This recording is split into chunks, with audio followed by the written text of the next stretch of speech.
जब हम किसी भी जटिल जीव जैसे कि इंसान या किसी जानवर के बारे में सोचते हैं तो ये सोचना मतलब सच में आश्चर्यजनक है कि अरबों कोशिकाएं एक साथ मिलकर कैसे काम करती हैं। ये एक विशाल सुव्यवस्थित शहर की तरह है। बिल्कुल।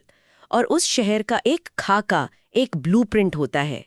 कोशिकाओं मतलब सेल्स से लेकर ऊतकों, टिश्यूज तक, फिर अंगों, ऑर्गन्स और फिर अंग प्रणालियों, ऑर्गन सिस्टम्स तक। हाँ, आज की हमारी चर्चा इसी संरचनात्मक संगठन, इसी स्ट्रक्चरल ऑर्गेनाइजेशन पर केंद्रित है और हम इसे समझने के लिए मेंढक, विशेष रूप से भारतीय बुल फ्रॉग राना टिग्रीना का उदाहरण लेंगे। तो चलिए इस विषय की परतों को खोलते हैं।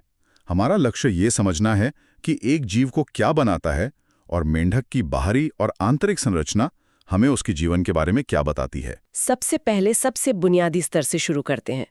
स्रोत बताते हैं कि बहुकोशिकीय जानवरों, मल्टीसेल्युलर एनिमल्स में समान कोशिकाओं का एक समूह एक विशिष्ट कार्य करता है। बिल्कुल, इस संगठन को टिश्यू कहा जाता है।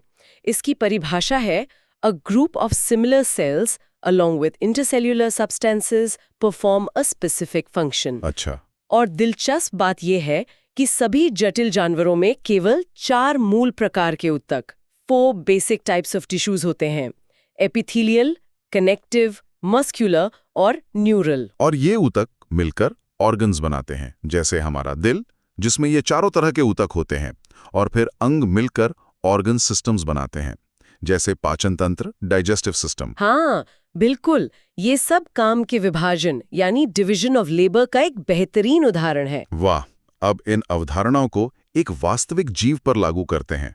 मेंढक, ये जीव वर्ग एम्फीबिया और संघ कॉर्डेटा से संबंधित हैं, जिसका अर्थ है कि वे जमीन और ताजे पानी दोनों में रह सकते हैं। हाँ, और एक महत्वपूर्ण बात यह है कि वे कोल्ड ब्लडेड या पोकिलोथर्म्स होते हैं। एक मिनट, कोल्ड ब्लडेड, ये शब्द हम बहुत सुनते हैं, पर इसका ठीक-ठीक मतलब क्या है? इसका मतलब है they body temperature varies with the temperature of the environment. मतलब वो अपने शरीर का तापमान स्थिर नहीं रख सकते। अच्छा, तो इसीलिए उनमें कुछ वाकई दिलचस्प बातें हैं, जैसे वे अपने दुश्मनों से छिपने के लिए अपना रंग बदल सकते हैं, जिसे कैमोफ्लॉज कहते हैं। सही। और वे अत्यधिक गर्मी और ठंड से बचने के लिए गहरी बिलों में शरण लेते हैं। इसे क्रमशः समर स्लीप, एस्टिवेशन और विंटर स्लीप, हाइबरनेशन कहा जाता है। जी, तो ये सब उनके कोल्ड ब्लडेड होने का ही नतीजा है। बिल्कुल। ये उनकी सर्वाइवल स्ट्रैटेजीज है। अब बात करते हैं मॉर्फोलॉजी की, मतलब बाहरी रूप से दिखाई देने वाली विशेषताएं। मेंढक की त्वचा चिकनी और फिसलन भरी होती है। हाँ, क्योंकि उस पे म्यूकस होता है। और एक मजेदार तथ्य ये है कि मेंढक कभी पानी नहीं पीता, बल्कि absorb it through the skin. ये तो कमाल है। बिल्कुल। और शरीर को 2 भागों में बांटा जा सकता है: सिर, हेड, और धड़, ट्रंक। गर्दन और पूंछ नहीं होती है। गर्दन नहीं होती? नहीं, आंखों पर एक निक्टिटेटिंग मेम्ब्रेन होती है जो पानी के अंदर उनकी रक्षा करती है।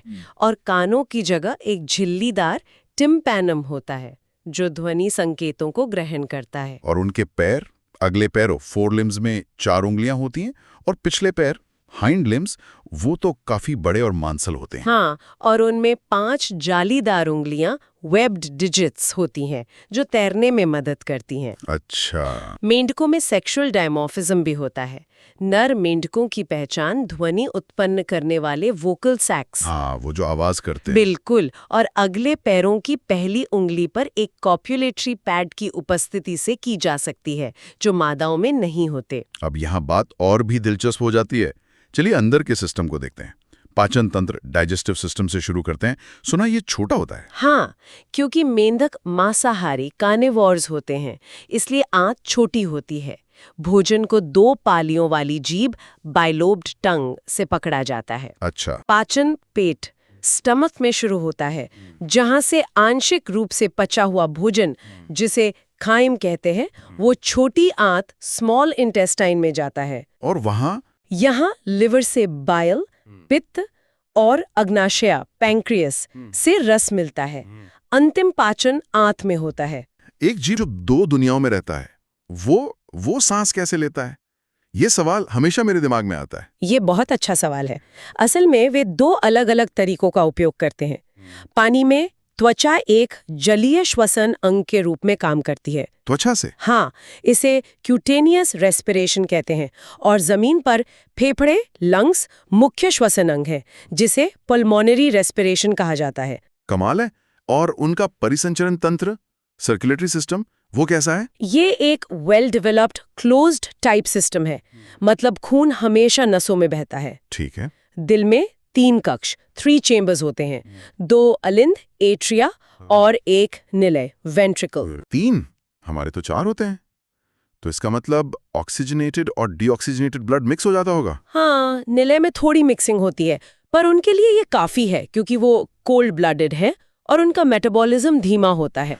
समझ गया। उनके रक्त में आरबीसीज न्यूक्लिएटेड होते हैं और उनमें हीमोग्लोबिन होता है। इसमें 2 विशेष पोर्टल सिस्टम भी होते हैं। हाँ, मैंने ये पढ़ा था, हेपेटिक पोर्टल सिस्टम, जो लिवर और आंत के बीच है, और रीनल पोर्टल सिस्टम जो किडनी और शरीर के निचले हिस्सों के बीच है। तो इस सब का मतलब क्या हुआ? मतलब ये एक बहुत कुशल प्रणाली है। हाँ, इसका मतलब है कि यह एक अत्यधिक कुशल प्रणाली है जो पोषक तत्वों, गैसों और पानी को शरीर के सभी हिस्सों में प्रभावी ढंग से पहुंचाती है।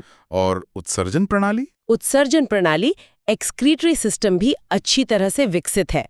मेंढक यूरिया का उत्सर्जन करता है, इसलिए यह एक यूरियोटेलिक एनिमल है। चलिए अब बात करते हैं उनके जीवन चक्र की। बिल्कुल, निषेचन, फर्टिलाइजेशन एक्सटर्नल होता है और पानी में होता है। एक्सटर्नल? हाँ, एक परिपक्व मादा एक बार में 2500 से 3000 अंडे ओवा दे सकती है। विकास में एक लार्वा अवस्था शामिल होती है जिसे टैडपोल कहा जाता है। टैडपोल? हाँ, वो तो मछली जैसा दिखता है। बिल्कुल, टैडपोल वयस्क बनने के लिए मेटामॉर्फोसिस से गुजरता है। मेटामॉर्फोसिस? ये पूरी प्रक्रिया ही जादुई लगती है। है तो। अंत में एक सवाल, मेंढक हमारे लिए क्यों महत्वपूर्ण है? वे मानव जाति के लिए फायदेमंद है क्योंकि वे कीड़े खाते हैं और फसल की रक्षा करते हैं। तो वो किसानों के दोस्त हुए? एक तरह से हाँ, वे पारिस्थितिक संतुलन, इकोलॉजिकल बैलेंस बनाए रखते हैं क्योंकि वे खाद्य श्रृंखला, फूड चेन और खाद्य वेब, फूड वेब में एक महत्वपूर्ण कड़ी के रूप में काम करते हैं। और मैंने सुना है कुछ देशों में? हाँ, कुछ देशों में मेंढक की मांसल टांगों को भोजन के रूप में भी उपयोग किया जाता है। तो हमने कोशिकाओं और ऊतकों की मूल अवधारणा से लेकर मेंढक की बाहरी और आंतरिक संरचना की विस्तृत खोज तक की यात्रा की। ये अद्भुत है कि कैसे ये सभी प्रणालियां अपने पर्यावरण के लिए अनुकूलित एक जीव बनाने के लिए एक साथ काम करती हैं। बिल्कुल, मेंढक का डिजाइन, जिसमें कई श्वसन प्रणालियां और पानी और जमीन दोनों पर फैला जीवन चक्र है, विकासात्मक अनुकूलन का एक उत्कृष्ट उदाहरण है। ये सोचने पर मजबूर करता है कि जैसे जैसे हमारा पर्यावरण बदल रहा है, अन्य प्रजातियों में कौन से अनुकूलन उनके अस्तित्व के लिए भविष्य में महत्वपूर्ण हो जाएंगे।